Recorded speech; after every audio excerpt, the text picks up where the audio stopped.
All right. Good morning, everybody. Good evening, good afternoon, depending on where you are in the world. My name is Daniel Lewis. I'm the US CEO of LegalOn Technologies. Our software helps legal teams find and fix contract risks in commercial contracts with a combination of AI technology and expert legal content written by experienced attorneys. I'm so excited to be in conversation today with Richard Tromans, one of the very best analysts in the legal industry. Richard runs Artificial Lawyer, where he covers the changing business of law primarily through technology. And Richard recently wrote a very insightful and provocative piece called The End of Lawyers, Not Yet. And that's what we're going to talk about today. So Richard, thanks for joining us. And if you could, give us a brief introduction to yourself and your background and your interest in AI. Okay, yeah, and thank you very much for having me on the show, Daniel. Very quick intro. Some of you perhaps know me. I'm the founder and editor of Artificial Lawyer, which is a news and views site started in 2016, focused on innovation, as Daniel was saying. I'm on a bit of a sabbatical, but the site is still going and we're still doing events and such like. In terms of the focus, what brought me to Artificial Lawyer was realizing during the first wave of legal AI, sort of 2015, 2016, that the business of law might actually change. I'd worked as a journalist, and then I'd moved over into management consulting, advising and working with others on advising big law firms on business of law issues. So mergers, hiring partners, improving profitability. Shall we open an office in Frankfurt? If we do, will it make any money? What's the billable rate out there? How does that integrate with what we charge in New York? So very much for business of law kind of stuff. Globalization kind of came to a bit of an end, really. A lot of the most exciting stuff finished. And then it was kind of like, well, what next? And it was almost as if the legal world had reached a bit of a plateau in many ways in terms of big strategic moves. And then there was this huge wave of legal tech, new startups, some of them AI, others more broader types of automation. And like a little light bulb went off in my head, and I thought, this is actually going to change the business of law. This is going to change the whole industry. If this catches on and billable work, and we'll come to that in a minute, if billable work really starts to change, this is going to be amazing, because this isn't just like introducing a bit of technology. This is actually going to change what is an $800 billion industry. This is going to be tremendously exciting. So I started writing about it, and well, the rest is history. Fantastic. Yeah, I think that background in the business of law gives you a really unique perspective on understanding the dynamics of why and how some tech adoption has gone quickly and some has gone less quickly than people expect. So we're going to get a quick poll out to the audience so that we can understand this audience too. So we're going to ask you what describes your current role and what are your feelings on the use of AI in legal. And as those results come in, I'll tell you that just sort of housekeeping wise, at the end of this session, we'll open up the room to at least probably 10 minutes of Q&A. So you can use the Q&A icon in Zoom to ask a question, and during the course of the webinar, anything that catches your interest, and you can upvote questions that you find interesting. We'll try our best at the end to answer as many as we can. So let's see if we have poll results yet. Great. So it looks like we've got about 26% of the audience from law firms, 15% from in-house, 20% from legal tech companies, another 20% from advisors and consultants. Hi, consultants. Hi, consultants. And then amongst outlook on artificial or AI in legal, 67% very excited about the potential, 32% cautiously optimistic, and very few naysayers. So we knew that we were going to have a self-selecting group coming into a conversation like this. But I'm a little bit surprised, because right before the webinar, we were talking about some of the people who are quite fearful about what AI will mean for jobs in legal. And that's, I think, where I wanted to start with you, Richard, which is this idea or fear that AI could potentially replace lawyers has been bouncing around for at least the past 10 years, but it feels like it's gained a lot of new momentum lately. So what do you think has changed, and why is it being taken more seriously now? Yeah, and I think we should give a hat tip to Richard Susskind, who framed it with the end of lawyers ? That book, which of course, I mean, people were talking about it perhaps beforehand, but he certainly deserves credit for really getting people talking about it in depth many years ago. Why is it different this time? I think it's partially because people who work in legal tech, people who perhaps journalists, people who work in technology in general, who've played with ChatGPT and immediately saw how incredibly good it was at dealing with text, because law is text, basically. It's either spoken or written or both. And something that can utilize it so apparently easily and generate such value so quickly. And of course, we'll come on to hallucinations and errors and that further down the line.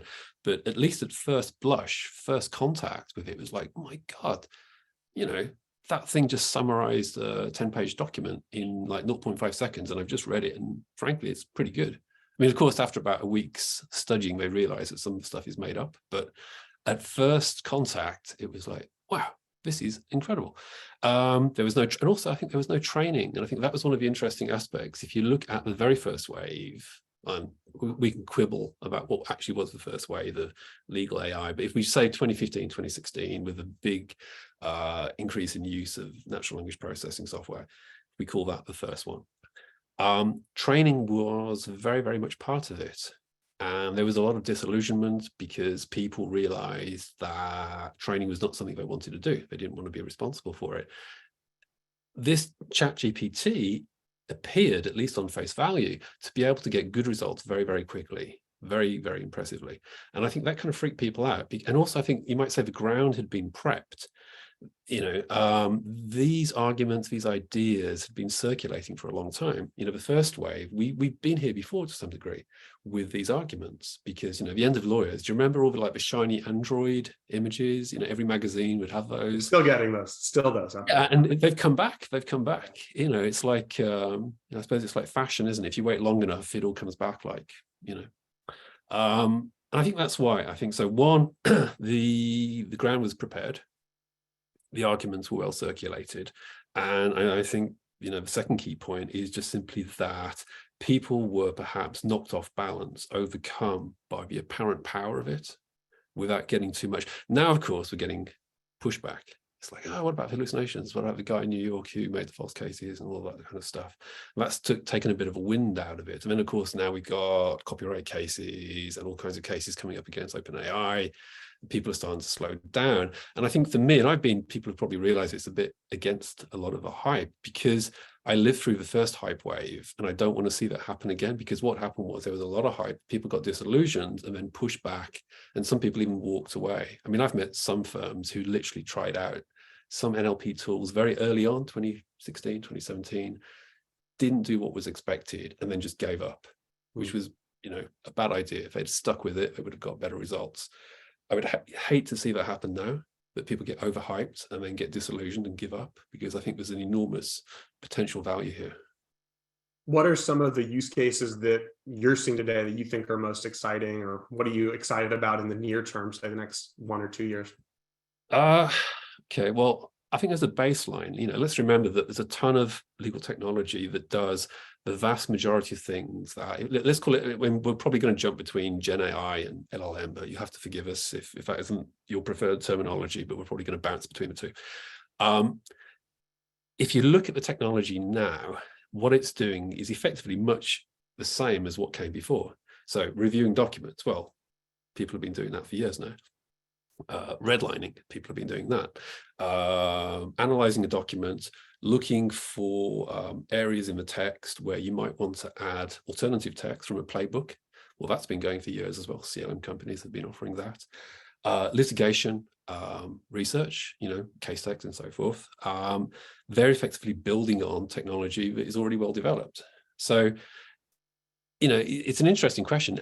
Is this LLM technology, as far as legal is concerned, really doing anything radically different?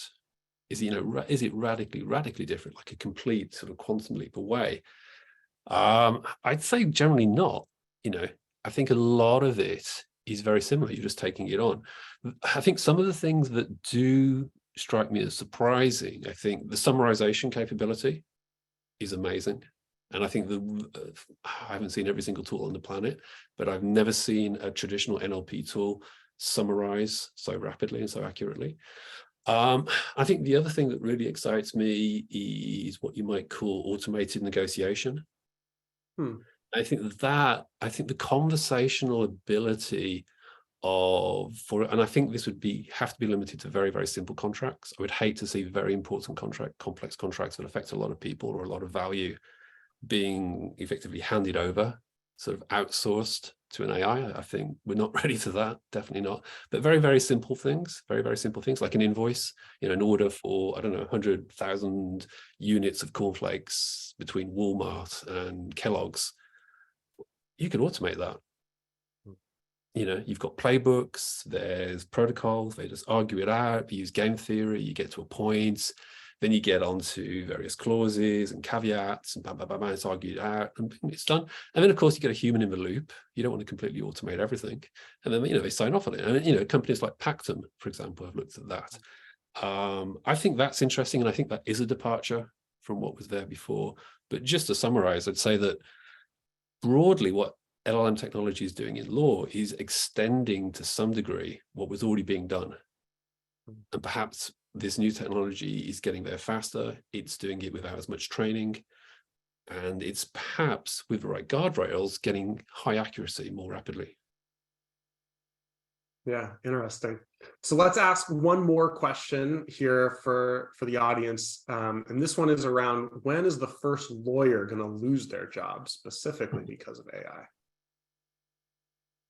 And Richard, you've been running a Twitter survey that indicates a prevailing view that AI will lead to some lawyers losing their roles within a relatively short period of time. What does that survey data tell you in terms of gauging market expectations?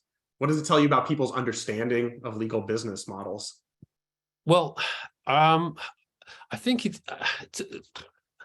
we have been prepared since we were kids to accept the thesis that new technology knocks away old technology and old jobs. So typists, bang, destroyed by the word processor and so forth. Paper replaced by email. And these are very, very, very compelling arguments, because they're so simple. And you can see them and you can test them. It's very, very easy. Walk into an office, walk around and say, hey, where are your typists? There aren't any. Well, QED, With law, I think it's different because we're looking at a very, very, very complex set of processes and behaviors. It's not just one thing.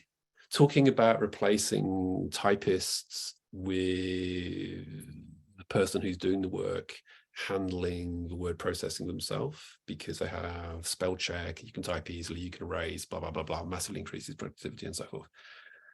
That is a very, very, very, very narrow use case. It's a very specific output. Law is thousands of different behaviors and actions and responsibilities and interactions. So they're not the same thing. It's actually an enormous leap to go, oh, look, this tool can review a document very quickly. QED. All lawyers are going to lose their jobs. And you might say, this is really logical, but actually, the more you think about it, you realize actually that doesn't make any sense because there are so many other things that lawyers do. And even if it was the case that we get to a point where, and we'll get into this in a minute, which is the economic side of it, who's to say there aren't new things that lawyers will do? The professions have been incredibly good at widening their circle of what they do, what they offer, creating new value, and value expectations constantly evolve. Look at accountants. Did Excel spreadsheets destroy accounting? Did all those relatively cheap and easy accounting apps get rid of accountants? No, because at the end of the day, you still want to rely on an accountant, don't you? You need that person. So what seems to be really simple and logical actually isn't. And this is before we even get into the economics of why would a law firm get rid of their own fee earners. And so let's see. So we've got the results from this poll, which is 23% say it's never going to happen, 41% say within 2 years, 20% within 5, 14% within 10. Yeah, I Yeah, just that's think, interesting because in some ways, right, there's this expression that I'm going to get it wrong, but like we're going to overestimate its impact in the near term and underestimate its impact in the long term, right?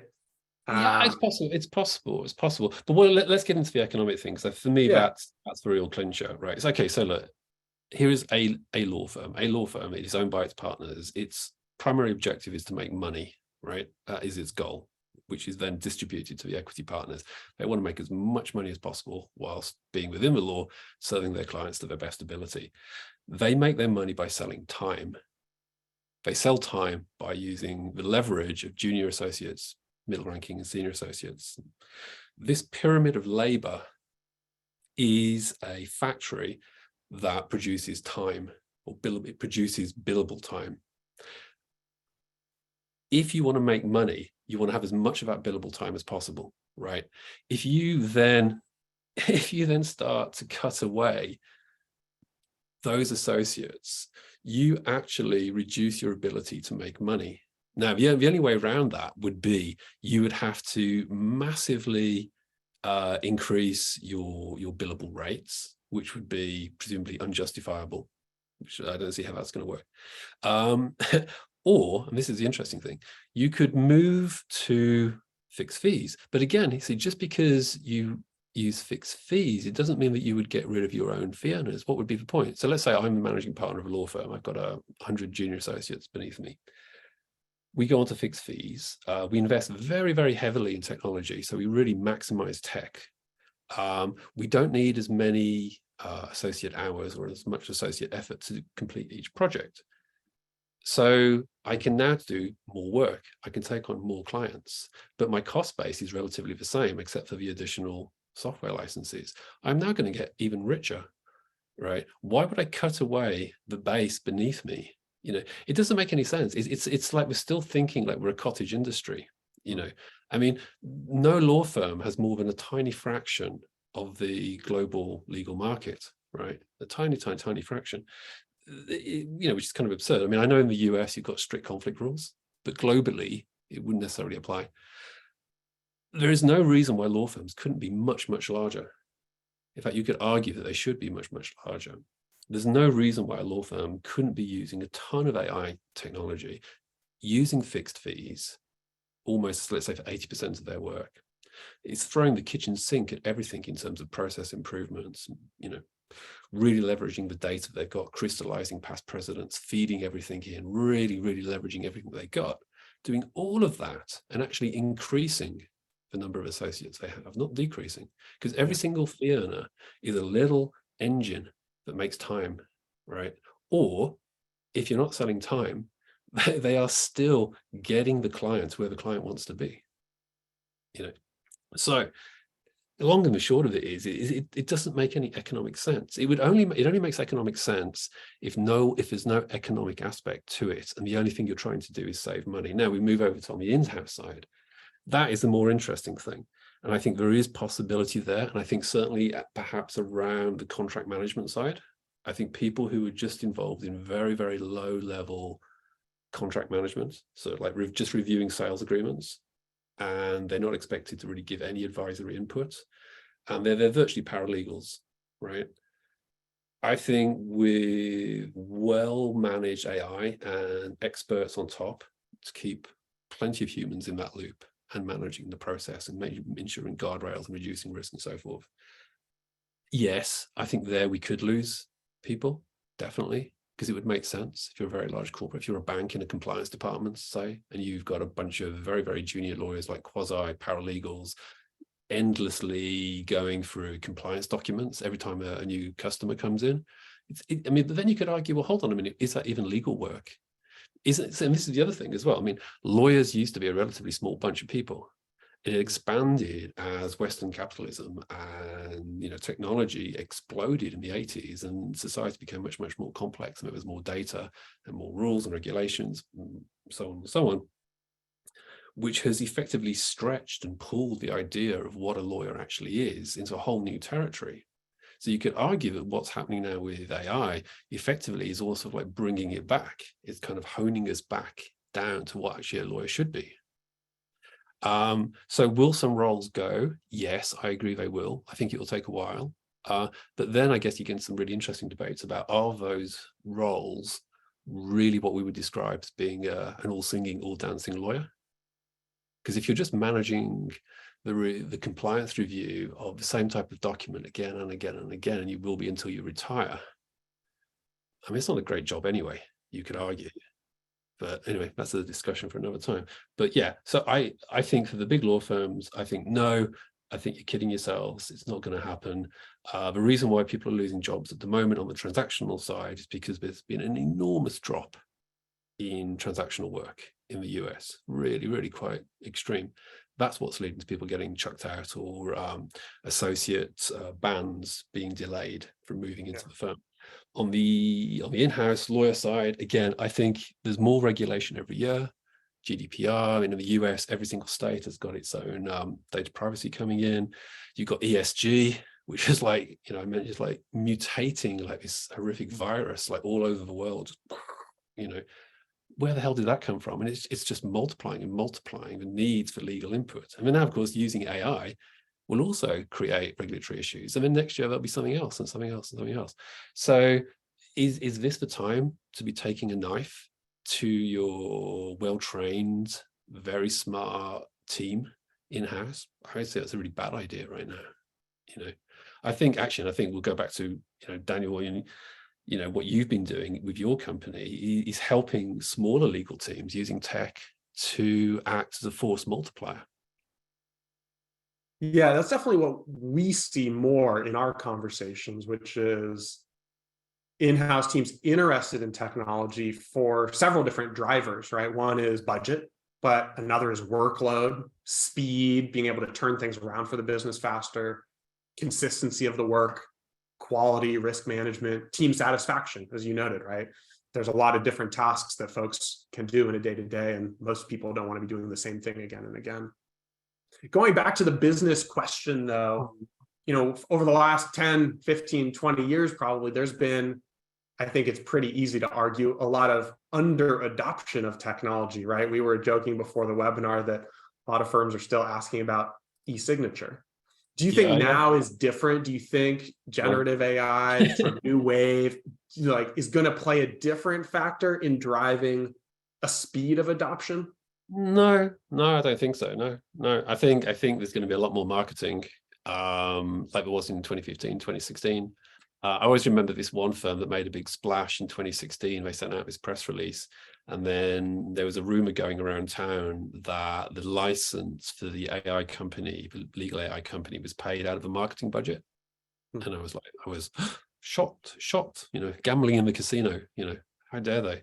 So I knew the managing partner, and I had a chat with him, and he said, yeah. He said, yeah, we never use it. We don't use it at all. So, oh, bloody hell, geez, it disillusioned me.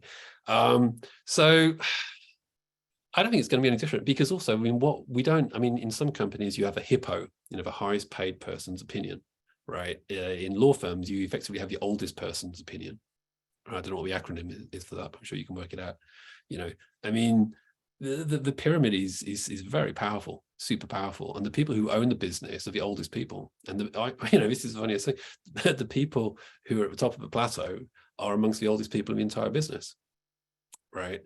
Why should they change things? I believe they'll only change things if they have external pressure, real external pressure. And I think that's one of the good things in the UK about the Big Four, because the Big Four has actually acted as a bit of a catalyst to stir up things. So you've seen a lot of UK firms building ALSPs, building legal ops divisions, doing some very interesting, innovative stuff outside of just legal tech. But for me, it's all going to come from the clients. I was talking to someone else the other day in a webinar. If law firms change a little bit, it doesn't really change much.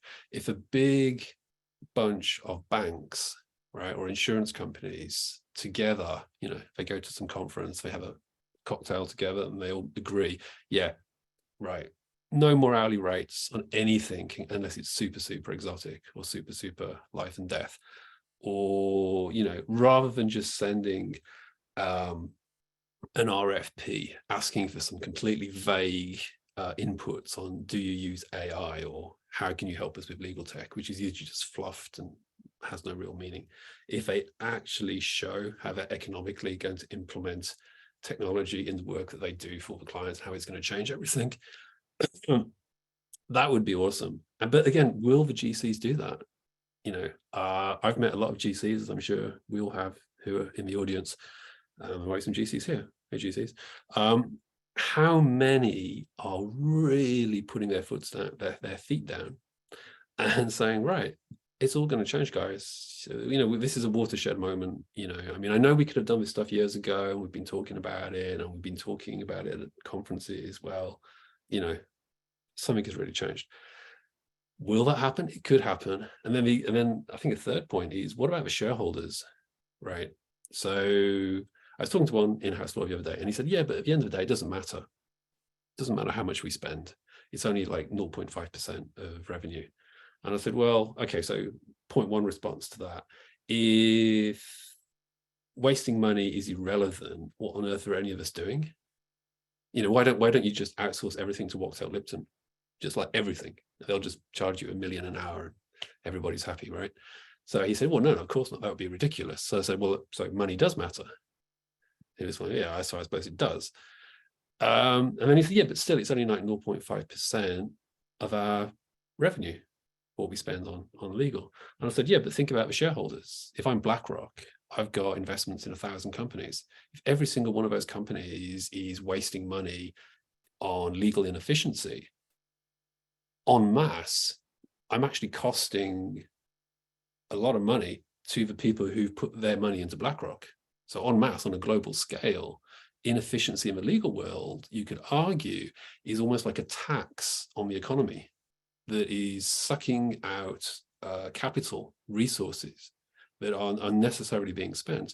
And also, you could argue that on the legal and risk and compliance side, if corporates could actually even redirect that money, they would be better prepared. But so much of their budget is getting sucked into work that could be done in a different way.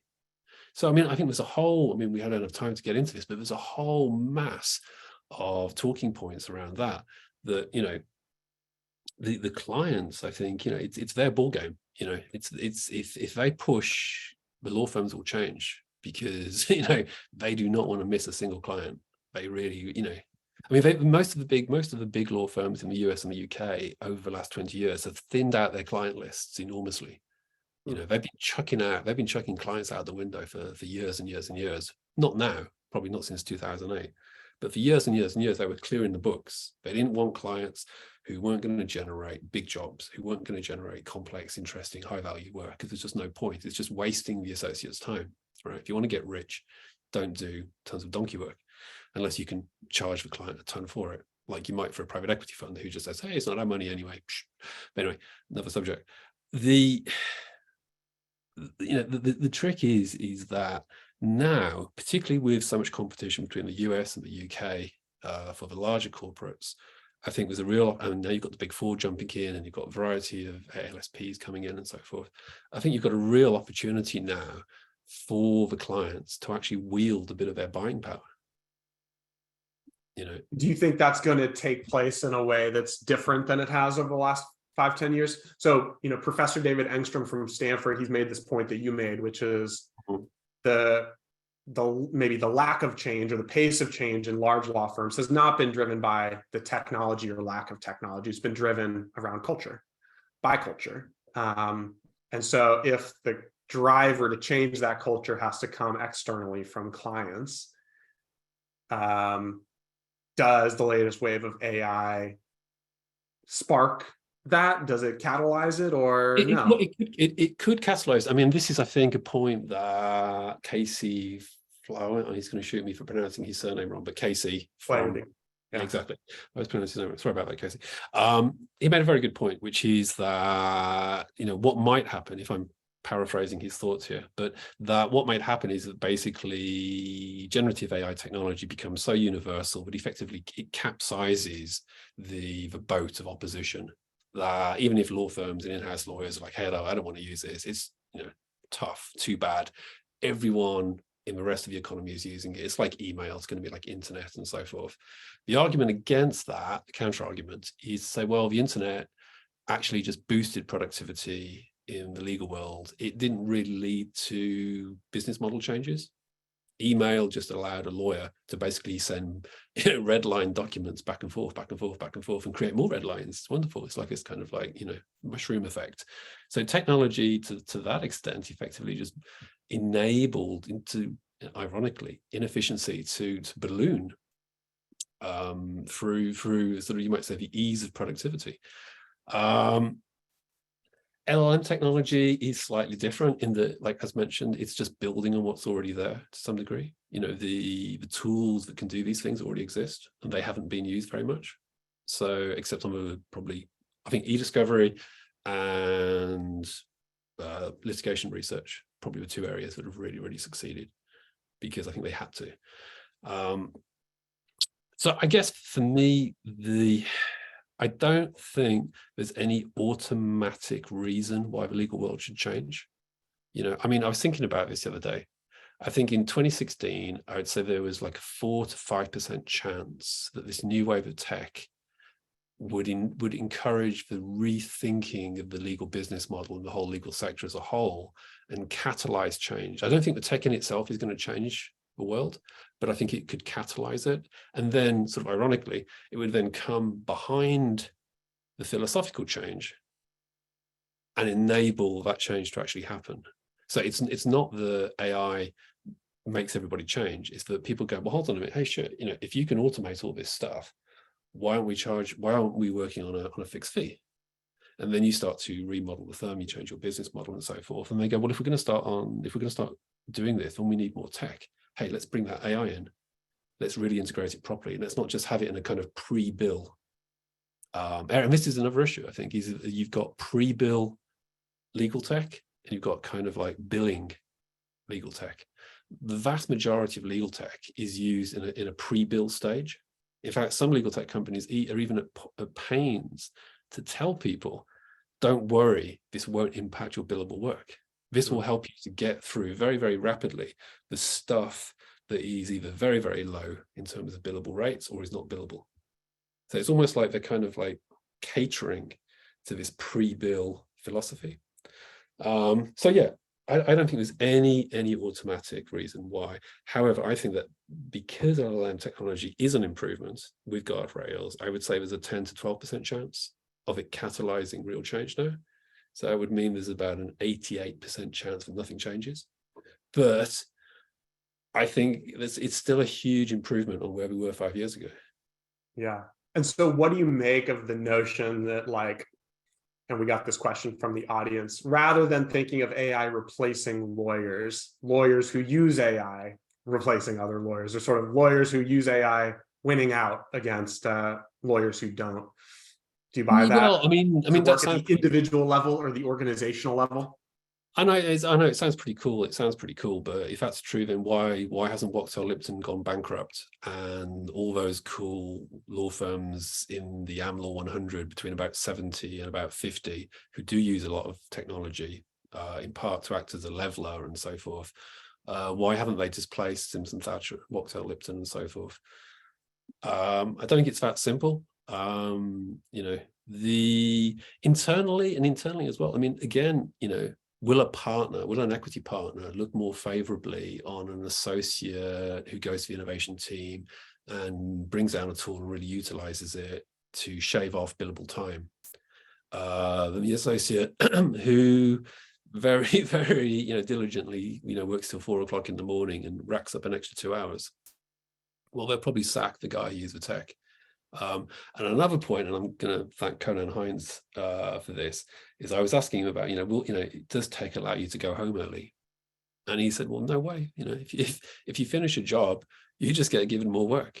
So it's so this is why it goes back to the economic thing. You see, tech-based efficiency only works if you have an economic model that is integrated with that approach. I mean, if you're a car company, you can't charge more because the Tesla arrived a week late, right? In fact, imagine if you actually incentivize speed. in the legal world. Actually incentivize it, saying, if you can finish this deal 2 days early, we'll pay you double. But we don't want any more people on it. We want the same number of people, but we want you to finish it 2 days faster than normal. Now you've got this incredible impetus to rethink how you're doing shit, and then that would be extraordinary. Yeah, and those incentives do exist within companies, which is interesting, right? We consistently hear this, right? The difference between taking 10 days to, turn around a sales contract and 48 hours could be the difference between closing the deal in the month or not. And so there are kind of real monetary incentives that line up with that. But I'd posit that it's fairly rare in the law firm setting to have sort of speed-based bonuses. Obviously, there's like contingency work, but that's more about the outcome more than the timeline. I'm sure there are some interesting time-based examples, but well, I mean, again, the other people know more about it than me, and I'm no expert on US billing strategies. But there was something about the Twitter sale. I'm not sure which party. I presume it was Elon Musk. In his typical fashion, I could be wrong. Please correct me, audience, who demanded it suddenly get finished a lot faster than they were expecting. Who basically said, "I want it done by X time or X date," which then suddenly rushed the process forward. And sometimes, of course, that can happen in a deal. Like the deal timetable suddenly gets advanced, particularly in an M&A deal. Because suddenly, like, you think you've got weeks and weeks to do it, and then suddenly, bang, everything gets rushed to the next weekend. But generally, as you're saying, lawyers don't get encouraged to go fast for obvious reasons. Because if you're working in an environment where you haven't crystallized any knowledge, where you don't have any tools that can leverage that institutional knowledge, which you trust, and you're just telling people to go faster, well, you're going to increase risk, aren't you? So obviously, telling lawyers to go really fast without any safeguards is a bad idea. But then think about operating in a world where you've crystallized all the firm's knowledge and it's immediately tappable, and you've put in the right safeguards. And it's also because you've got the right data architecture and protocols in place, you can access it, and you can access it in a meaningful way, and it can slot into your Word documents or whatever it is you're using. Now we're in a different ballpark now. Now you're like, well, hold on a minute, man. Yeah, actually, I would like our firm to be incentivized for speed, because we can beat the other firms on this. If we go into a pitch, we're going to kill the other firms. We're going to win this pitch, because we'll do it for the same price, but we'll do it in half as much time. Let's say three quarters, let's not get too extreme, which then frees up the team to do another job.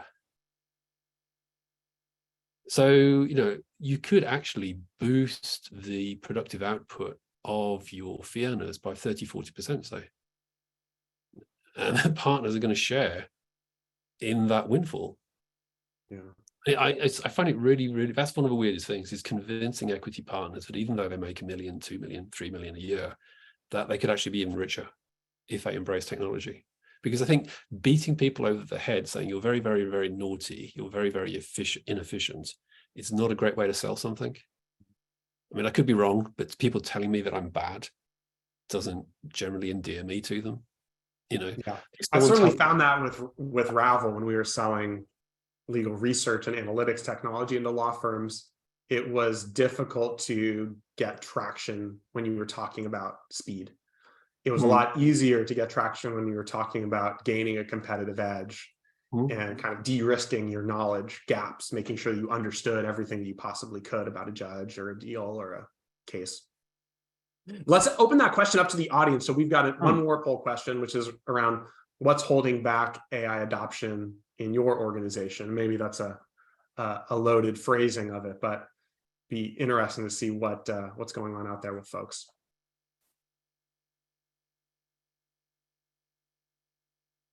So Richard, as we wait for that question to get answered, where do you think, do you think it's most likely that, so in the framing of, say, Clayton Christensen, right, with innovation dilemma. Yeah, a lot of what we've just been talking about is maybe the notion that the latest technology is sustaining, right? It's going to modify, but in gentle ways, traditional models versus a more disruptive, I guess, capsizing of the existing approaches.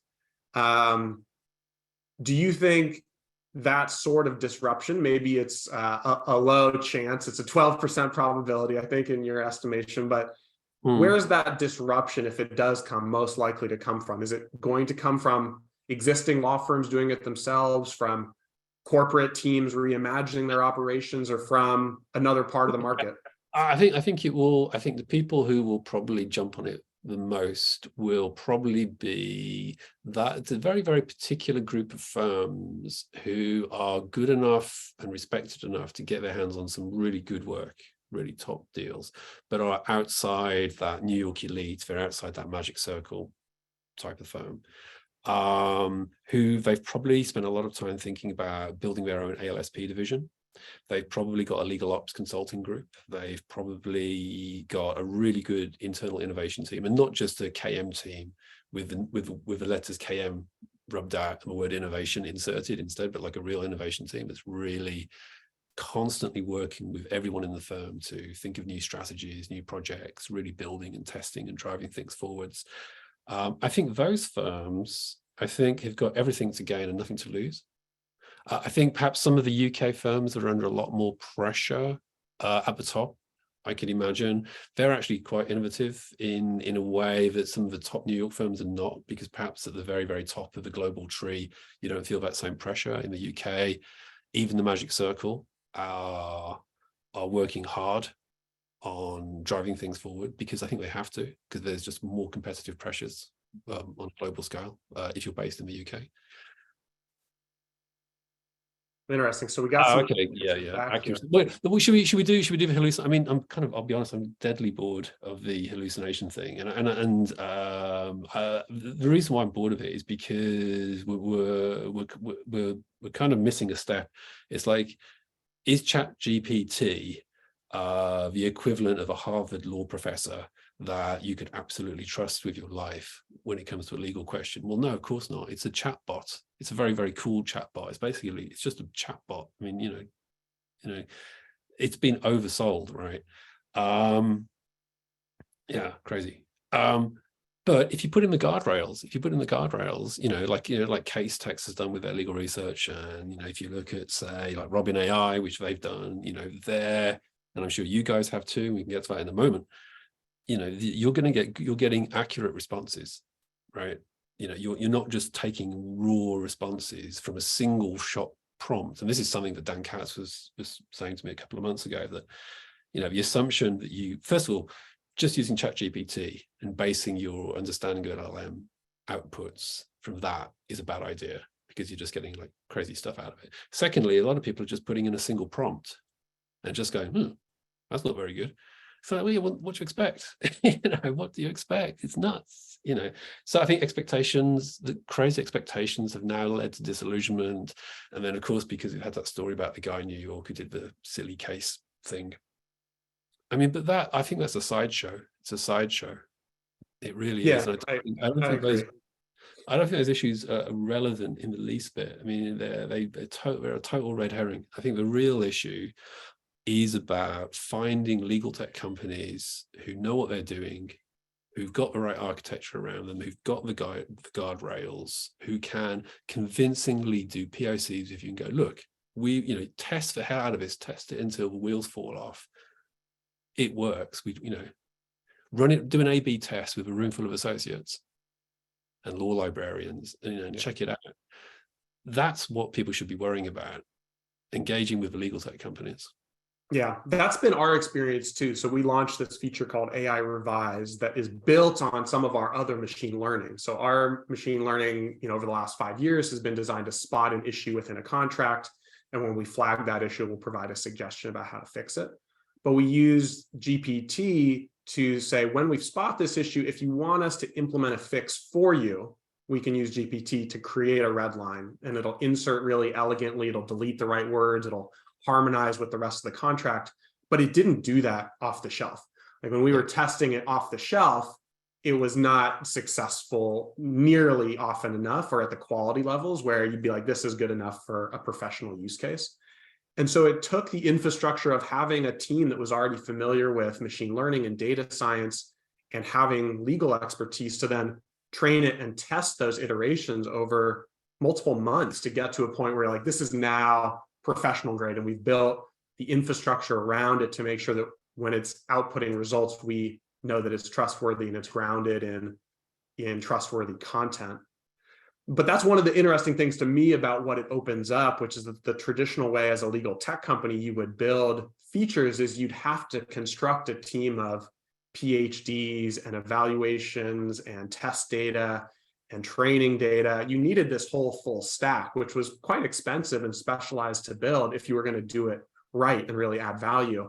And I think you still need some of that stack because you can't do all of these things with LLMs right off the shelf. You'd be daft. And also I mean, I mean, I don't know what you call it in the US, but your professional indemnity insurer would have a heart attack if you just said, yeah, we've just thrown away all the compliance people, we don't need them anymore.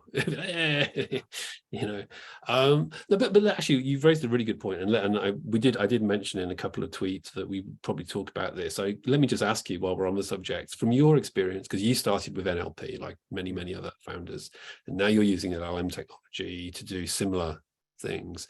How have you found the difference? What in terms of the outputs and in terms of just utilizing it? You know, so for example, as you say, you don't need a ton of training data yourself. At least the end user doesn't have to bring 50,000 documents to make sure that they're getting the right outputs, because hopefully you'll have done that for them.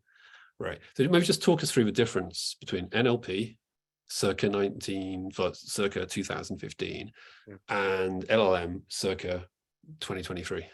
Yeah, I'll answer that and then we'll open it up to questions. So yeah, I mean, one of the things that's just so interesting is how quickly it has changed over the last 5-6 years. The way that you would build a system today is quite different than how we were building them just 5 years ago. And so the traditional kind of pre-LLM machine learning, you know, became and was strong at things like extracting information from text, classifying text, identifying things within text. But you needed a lot of training data to do that. You needed this data science stack, essentially, of people and technology and infrastructure to do that. And I think in some ways that approach is still needed today, right? Like there are tasks where those traditional approaches are still better than what you can do with LLMs. But with LLMs and like generative AI, I think you have capabilities around summarization, as you noted, drafting, generating text, having this conversational interface where you can, it's essentially kind of a coding language where all you need to learn how to speak is English, right? And that opens up things that you know are diverse and different from extraction and classification. And Gen AI and the LLMs are not bad at those other tasks as well, but they're not necessarily as consistently good, particularly in specialized domains. So I think that's one of the differences. You know, that generative capability is really, in some places, you know, it might be a continuation, sort of a building upon stuff that's existed before, but in some instances, that even if it is that, it feels like such a step change in how much better it is, that it's kind of like different in kind. But with the guardrails that you've put in, and you know the effectively, you know, safety procedures, you might say, that you've installed. If you had to, let's take a classic example that one of your clients or potential clients might have. Let's say they've got a 5-page sales agreement. It's a relatively complex company that sells relatively complex products. It's 4 or 5 pages long, this sales agreement. They've got to review it.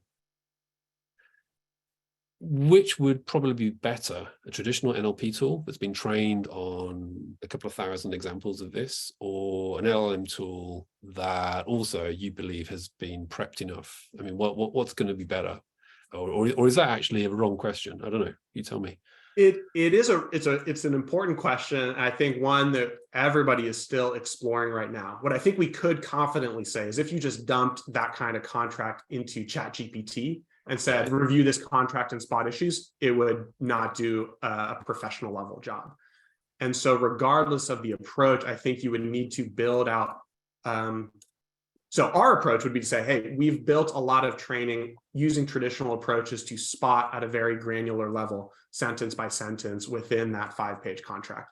And you layer up the sort of Lego blocks of spotting potentially hundreds of different issues that you've trained to look for and you've identified are important. And so that process is very inspectable, right? You know what goes into it. You say, this is what good looks like. Here are the issues we're going to look for. We can test and train each component to see whether we're successfully doing that. And so traditional approaches are quite inspectable, whereas with an LLM, if you dump it into GPT, say, tell me what the issues are, you don't have any inspectability of that. But that's not to say that LLMs can't be, probably with the right infrastructure, trained and adapted to do some of those same tasks. But it's not clear that they're there yet, and they're definitely not there yet off the shelf. So I'm going to invite Corey in to help us moderate the Q&A. I know he's been keeping an eye on it. So Corey, guide us through this. What are you seeing from the audience? Yeah, absolutely. So I'll just read through a number of different questions that have been upvoted. And as more questions come up, please put them into the Q&A and I'll try to read through them as well. Well, actually, Corey, before you carry on, just saying that if I'm happy to hang on for quite a while if you are, Dan, as well. Yeah. Yeah, we can definitely go over. Yeah. Okay, guys. So if people in the audience want to keep going, we'll keep with you. Awesome. So the first question is from Adam Ziegler. Assuming responsible use, meaning no confidential data revealed and no blind reliance, how long before it's viewed as unethical for lawyers not to use generative AI to extend or enhance what they do themselves? And then a related question is, how do you feel about lawyers having a strict no AI policy? Interesting. Well, okay, I'll just very quickly go on to that. I remember writing an article about that years ago in relation to the first wave about NLP. And I remember looking at the solicitors' regulation authority rules for lawyers, for solicitors in England and Wales. And there's this very, very, very, very vague paragraph in the rules about doing your best for the clients. But I don't know, in the US, I guess you've got individual bar associations in every state. So it'd be very, very, very tricky. But I mean, you've got the thing about tech competence and tech awareness, haven't you? Various states have implemented that. Lawyers have to be aware of technology, but it doesn't necessarily say that they have to use it and they have to use it in the interest of their clients. They don't say they have to use it in the interest of their clients to reduce cost. That hasn't been spelled out as far as I understand. Certainly not the case in the UK. I think in the years to come, I think it's a really good question. I think that if we're going to talk about ethics and AI, is there not an economic, ethical issue that any profession, and I'm not just talking about lawyers here, but accountants, investment bankers, everybody, to do the most effective thing that is reasonable based on the cost of the job and the resources of that professional business? Yeah, it's an interesting question, Adam. I guess I'm probably fairly skeptical that it will become something that's considered unethical not to use, given that, even today, I routinely see legal work that, hasn't used spell check, or, law firms sending you documents that aren't teed up in DocuSign. They're just massive time wasters, and technology that's existed forever. That said, I think if you draw an analogy to medicine, right, you'd say there are diagnostic tools, tests, MRIs, X-rays, sort of a duty of care, a standard of care, right, that maybe you'd start to see apply in particular use cases in law. And legal research is obviously one. Sort of, if you're doing research, it's got to be on comprehensive databases and trustworthy sources. But you could imagine big document sets or so I think it's sort of use case by use case, and I think that's hard to draw a line around whether it's I wouldn't say it's sort of unethical broadly not to be using technology, but I do think you'd be missing out on a lot of opportunities from an economic sense, as Richard pointed out. But Dan, I think you made a really good point about medicine. Most people have health insurance policies, don't they?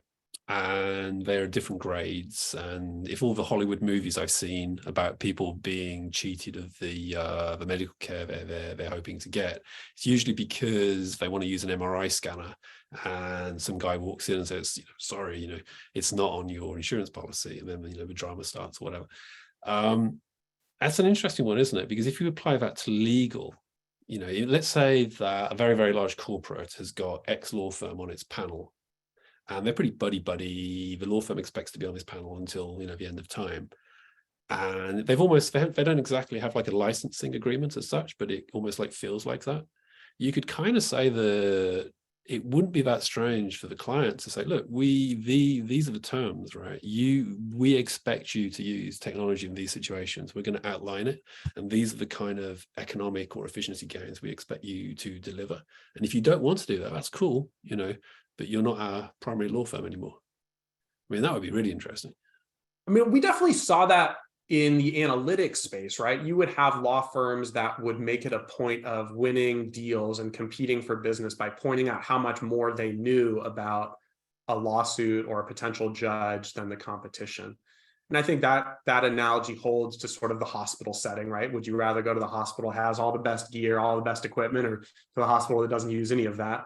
Well, but that only, I mean, the gear, I mean, I suppose the difference is that in medicine, we believe, and probably rightly most of the time, that a hospital with all the great new kit is going to help us more than the hospital that has no kit at all and a rickety old, iron bed kind of thing, because it probably does, right? Does a law firm with super cool AI that never actually uses it on any of its billable work make any difference, right? Does using AI actually reduce risk? Interesting. I think on probably legal research, it probably does, because you're going to get a better spread of cases. You're going to get more in depth. You're going to get more gnarly data. I think people need to do some analysis on this. I mean, it'd be really, really interesting to show on the in-house side, at least for relatively simple contracts over a period of time, say 6 to 12 months, that legal teams or contract management teams who use X technology that is supported by AI to review and do compliance checks, reduced lawsuits or reduced, escalated issues by X amount. That would be a cool piece of data to have. I think one of the issues, actually, that's a very good question in so many ways, because I think one of the challenges we have is a real scarcity of solid data. There's all kinds, even every week there's a new poll about, they've asked like an enormously broad range of people, like almost like going to a shopping mall and just saying, who likes AI? Put your hands up. I mean, it's very, very, very broad. So broad, I'm not really sure how valuable many of them are. And it doesn't really tell us very much. Are you scared about AI? Put your hand up, kind of thing. But what about some solid data to go on? Let's actually start collecting data about the people who use these tools to actually show what the actual tangible benefits were. And then we've got some sort of foundation to build upon. Because at the moment, it's just people like making mad guesses, isn't it? It's like, when are all the lawyers going to go? It's like, and actually, and to answer the final question, the second question, it was, what about law firms who say no AI? I think in some ways we've kind of answered that, haven't we, really? That it's pretty hard to make a hard and fast rule. Yeah, I don't think those sorts of rules will last for very long, right? They feel reactive to me and very stopgap, and saying, hey, we don't have something system-wide for people to use, and we don't want people going into their general personal chat GPT. And that makes sense. I mean, yeah, I mean, in the same way that you'd say that, if you're in the deal room on an IPO, we'd really like it if you didn't just jump onto Twitter and tell everybody that you're working on an IPO, because that would be really bad guys, So yeah, don't jump onto GPT and start asking it deal questions, So, but you'd be very silly to do that. So maybe banning use of ChatGPT in the raw makes sense, but to ban all the use of any legal technology that uses AI, well, then you'd have to stop using Lexis and you'd have to stop using Westlaw, which would be quite a blow to a lot of people. So yeah, I think it's an interesting question. There's another one, Corey? Yeah, there's another question from a different angle. I keep hearing about technology replacing low value work. Associates will be asked to do higher value work earlier in their career, but how do those associates get trained? I'm not saying low value work is used for training, but the burden of training will go up more for senior lawyers. How will that work out? Ultimately, the key legal skill is judgment. How will that be trained and modeled in the new AI legal environment? Good question. I think, Dan, as a lawyer, you're a lawyer by background, aren't you? Yeah. I think you should go for this one. I'm not sure I have any right answers on it, but I think a lot of folks would tell you that what you actually learn in law school is not really sufficient training to then go out and practice law. We see this on the in-house side. Most folks say, yeah, if we're reviewing contracts, it's not that you learned how to review a SaaS agreement in law school. So you're getting trained on the job. Oftentimes you're not getting any formal training. You're just sort of thrown in and then instructed to figure it out. So, the way that I think of our technology in that context is this is a technology that can assist you and support you. It gives you a safety net. It gives you guidance. It gives you some education as you do that review about why different things matter, why certain risks are greater than other risks, and what are practical ways to understand market norms or standards about that.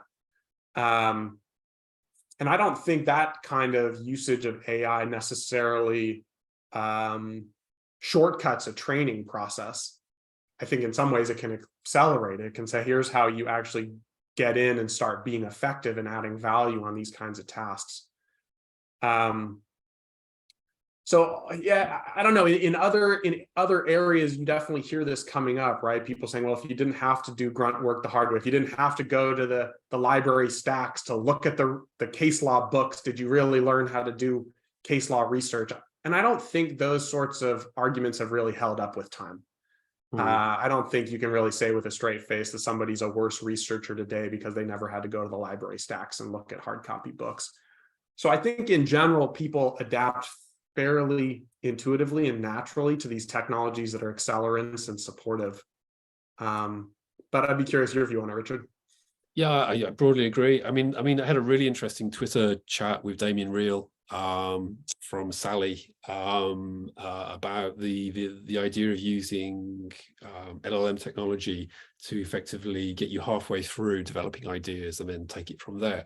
And I was kind of arguing against that because you're taking their frame of reference. So philosophically, obviously there's multiple ways of thinking, even in the West, there are multiple ways of thinking. There are different foundational starting points. So if you accept the starting point of an LLM, you're already trapped within it. It's like climbing halfway up a tree. You're kind of stuck in that tree. However, this is about creative thought, right? And I think creative thought really should be reserved to humans. However, if it's donkey work, if it's here's a contract, please read it and find the change of control clause, have a look at the change of control clause and look at our playbook. Is it the same? I don't see what anybody is learning from that at all. I mean, an intelligent 10-year-old could do that. I don't see why getting, $100,000, $200,000 in debt for law school, it should result in you having to do that. I don't see how that helps. I mean, I'm not a lawyer by background, as most people know, so I'm gonna end it there because I'll leave it to Daniel, who actually is a lawyer. But yeah, and also you could also, I suppose one last point would be, isn't it the obligation of the legal industry to move with the times and train young lawyers for whatever it is that's coming next? There's no point in law schools just standing still and teaching exactly the same way they did in the 1980s. And the training team at law firms going, silly associates, you don't understand how to, think deductively about legal issues. So, well, teach them. Take some time out of billable work and teach them. Anyway. That sort of brings a related question regarding how law schools prepare students for this new paradigm of AI. Well, I'll reiterate the point. Teach people to think and teach people to think for themselves. Get rid of exams.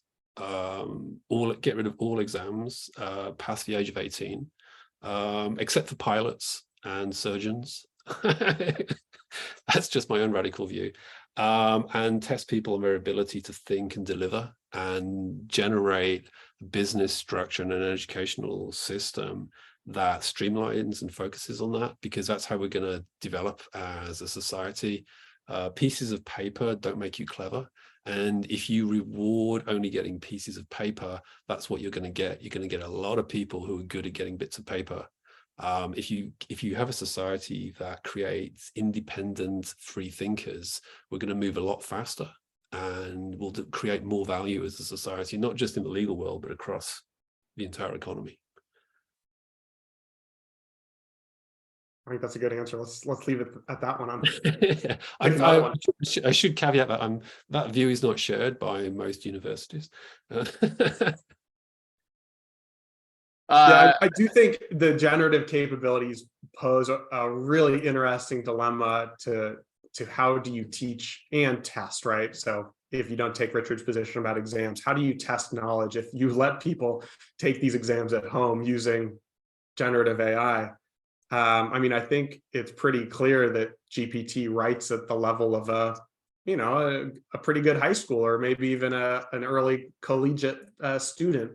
And I think it's pretty easy to imagine that within the next year or two, it'll be writing at an even higher quality level. And so the teaching the skill of writing will become a really interesting task. And I wonder whether it'll be more about teaching a skill of editing versus first drafting. But you do have Richard's challenge, which is like the frame of reference matters. You're editing something that has already set a frame versus creating from scratch. And sometimes thinking from scratch is the important way of learning and coming up with ideas. So a lot of interesting challenges there. No, I think we should do what the French do, which is, I spent a lot of time in France, and the kids there until recently anyway, were taught philosophy as teenagers, and not just like sort of like McDonald's sort of like pathetic, very, very easy to digest version, but like hard philosophy. But like, there are different schools of thought, kids. Let's understand logic. Let's understand how you can arrive at different conclusions following different logic paths and so forth. Taught to think. That would be awesome. That would be, I mean, honestly, I mean, most of the time, whenever we get into technology, it simply becomes a mirror that allows us to look back at ourselves. I think the more interesting discussions around technology tend to be when we start to look at concepts that relate to technology, but then they're sort of pushed back onto us and go, so yeah, for example, what are we teaching? Why are we teaching? Where are we trying to get to? What is thinking? Do we want people who think? I'd say yes. Some people would say no. Damn those thinking people. Let's have less of that. Anyway, Corey. Is AI moving or changing too fast right now for lawyers or even legal tech startups to keep up? No. I would say it's changing incredibly fast. Too fast to keep up. I don't even quite know how to react to that question, though. I mean, I think it's one of these things where there are a lot of interesting developments week by week, new models coming out, new capabilities within models, flaws that are getting corrected.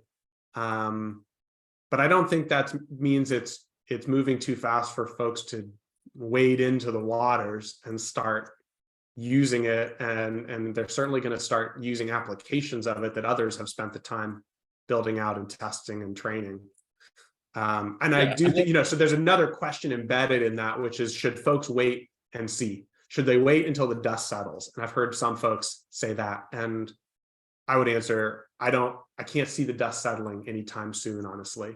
If you think it's all going to become clear 6 months from now and 2 winners will have emerged and everything's sorted out, I think there's probably a lot more creativity that's going to be happening over the next 5 years and beyond, that it's not going to be so clear and simple if you just wait. Yeah, no, I agree. And there could be first mover advantages, both for law firms and in-house legal teams, because I think people who are very up to speed with this tech will be more valuable in the market, not just to their company, to other companies. And for law firms, I think just sitting on your hands and waiting until 2026 and going, hey, we'll have figured it out by then, I think it's very risky. It's very, very, very risky. I mean, what happens if the market, let's say it really does accelerate even faster than it is now, and you've just decided not to even think about these issues, which is one of the reasons why I'm doing this, I should be on sabbatical. I should be, in the Himalayas or something. But, it's important for me as someone who holds events on innovation to know what is going on, and to engage in this and to think about it. So, I mean, I think the idea of just closing your mind off is nutty. It's a really bad idea. Don't wait. Don't wait. I mean, one thing you could do if you're talking to a company, say, what's your roadmap? We don't, obviously we don't expect you to be, have this incredible ability to see the future, but we would expect you to have a roadmap. So if things do accelerate, things do change. How do you think you're going to change? Do you have at least some half decent answers to give us? I mean, most law firms that I've met, the innovation teams want to work with you. They want a trusted partner, and same with the legal ops and in-house legal teams. They want a trusted partner to work with. It's not an adversarial relationship. They want trusted tech companies who can, come to, develop a long-standing relationship. So I would say get in there, build relationships, and learn. Don't lock yourself into a 20-year contract, probably, but yeah. Awesome. And are there applications for lawyers who want to make the world a better place and not get rich, to leverage tech to make sort of an impact on access to justice issues?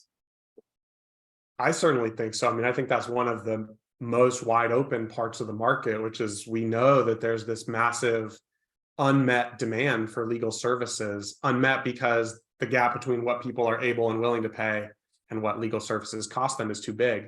And I think that's true with individuals, and it's true with a lot of small businesses.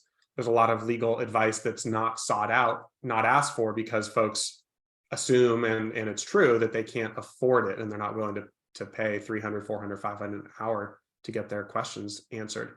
So I think it's in that space where the technology maybe hasn't been ready. Maybe it hasn't been ready to really serve that market super well, but I think it's becoming clearer in sight that the technology may be approaching a place where delivering legal services really at scale at a price point that opens up demand could be really powerful, and potentially, that to me might be the place where the biggest disruption starts to happen. You sort of have this proving ground of a market that's ripe, that tech enabled or tech only legal services starts to prove out there, and maybe it moves up market from there. Totally agree. I mean, and the interesting thing is a lot of consumer law is on a fixed fee. I mean, at least in the UK, a lot of stuff is fixed fee. The trick, of course, is getting the law firms, the small law firms. You've got a law firm of, say, 5, 6 people. The senior partner is 60. He or she is basically thinking about retirement, and then their professional insurance liability if they retire, and how they're going to pay that off. They're worried about, renewing the lease and all that kind of stuff, and what to do with the photocopier, which they still use. Getting them to engage is difficult. I mean, I've met people who tried to sell into the consumer market law firm kind of field, and the problem is the high cost of sales. So if you go to the 50 biggest law firms in the world, together their revenues are multiple billions, right? If you could get licenses with half of those, well, you're off to the races and everyone's happy. Yeah, and you're also going to get a massive amount of usage because these are big firms. You've got, for every 10 little mom and pop law firm that you meet, you might get one license if you're lucky, and the usage is going to be tiny relative to a big firm. So I mean, it's interesting that I think the question really is not that can it work, and I think it absolutely can, and I think generative AI, particularly because it can be made very conversational, it works nicely in this field. I think it's more about, will the providers evolve? I mean, I'm guessing, and I don't know if anyone from Clio is listening, but Clio, as far as I understand, I don't know much about the company really, but does cover a broader range of firms.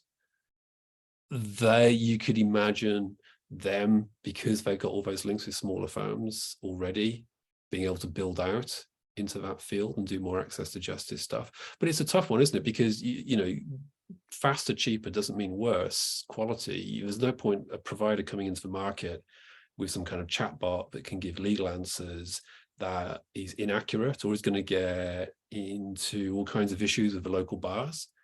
You need a really, really proficient, on top of it company who's providing absolutely great results, who has enough capital to go into the market and sell to thousands and thousands of small law firms. who have very, very, very small tech budgets. It's, I think again, it's strangely, it all comes back to economics again. I mean, if I personally was going to launch a legal tech company, I would really think twice about trying to build such a company, unless I had some huge backers who were like, don't worry about it, mate, you've got like 10 years to make a profit, and like, here's like $100 million and off you go. I'd be like, okay, cool. But if they were like, here's $1 million and we want 5 times revenue in 2 years, I'd be like, oh my God, I mean, how am I going to do that? So yeah, let's talk. I mean, talk to Maya Markovich if she's online. Justice Tech out in California. They're doing some really, really good work, and also Lex Lab at Hastings in San Francisco. There's a ton of good stuff going on around trying to get investors, tech companies, and access to justice experts all together to try and solve these problems. But I think the key actually is an economic one. Let's take 1 or 2 more, Corey, and then we'll call it a wrap. Yeah, absolutely. Related to sort of consumer law, and often that being fixed fee. What about fixed fee in sort of corporate and major banks? How can a firm that competes for these clients quickly switch to fixed fees? Well, I'll say just very, very briefly, I would simply say you have the data. If a bank does not have the data, except for massive stuff like being sued for competition issues by the EU, which probably happens once every 50 years, the bank will have a ton of data. The stuff that it gets the law firms to do for it, they will also have a ton of data. If they cannot put their heads together and come up with some rational fixed fees, I would be amazed. However, if they still can't, I would say partition out a particular area of work, almost the kind of work that an ALSP would do, and start off with that. Model it out, put it on a fixed fee, see how it goes, see how the client likes it, and then build outwards. I mean, you don't have to turn the entire 5,000 lawyer firm into a fixed fee monster overnight. Start off with something small, do it bite-sized chunks, and then build outwards and develop your data and your pricing models as you go forwards. Great. And last question, how do law firms, in-house teams, et cetera, discover which legal AI software to buy out, to try out? Well, they've got to follow Artificial Lawyer for sure. Yeah. Although not today, because I'm on sabbatical. No, actually, you should come to the Legal Innovators events. There's one in California, Legal Innovators California in June, and Legal Innovators UK, which is in London in November. There you go. That's my that's my plug. Yeah, I mean, it's been a really interesting space to watch over the last 10 years, right? When I started Ravel in 2012, you could count the number of legal tech companies on, I think, your hands and your feet. And then over the next 10 years, we saw this explosion of hundreds and then thousands of companies that are in legal tech. And partly it's because the space is so big that you can call something legal tech if it's dealing with probation, just as if it's dealing with law firm legal research. It's just there's massive corners of the market, but partly just because you saw this, ramp up in venture capital, the number of people who wanted to start companies, and so I think it's folks like Richard who help everybody else sort through, what's good and what's bad, kind of what's real, what's not, what actually has backing, what doesn't, what has real use cases, what are people saying, because otherwise there's a lot out there, and so I think there's some work that needs to be done going beyond just you hear about a company, you want to understand kind of what's its backing, because as Richard noted, it can take a long time. It can take a lot of capital to build meaningful companies in the space. What's the traction? What are the real use cases? What are users saying about it? Yeah, no, totally. I mean, I'd say that if you're serious about this, you're probably a large law firm, a large in-house legal team, just say to yourself, look, this is the future. I don't think it's going to move as fast as the hype wave suggests, but I am 100% certain it's going to make a significant difference, and that difference is going to grow and grow and grow.